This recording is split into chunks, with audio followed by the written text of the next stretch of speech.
கந்தா கடம்பா திருமுருகையா சிவகார்த்திகேயா மால்மருகா செந்தமிழில் திருப்புகழ் பாடி நின்றால் மனம் மிஞ்சிடும் இன்பம் விளையுதையா.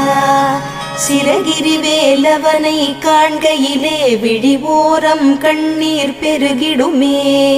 கந்த சஷ்டி கவச்சம் போதுவோர்க்கு கந்தன் கருணை என்றும் துணை வருமே. பங்குனி உத்திர நாளினிலே உனை நினைந்தே காவடி சுமந்து வந்தோம். புன்னகை புரியும் ஷண்முகனே உன் சன்னதி தேடி ஓடி வந்தோம். உன் பதம் பணிவது என் தவமே, என் மனதில் நிறைந்திடும் உன்முகமே.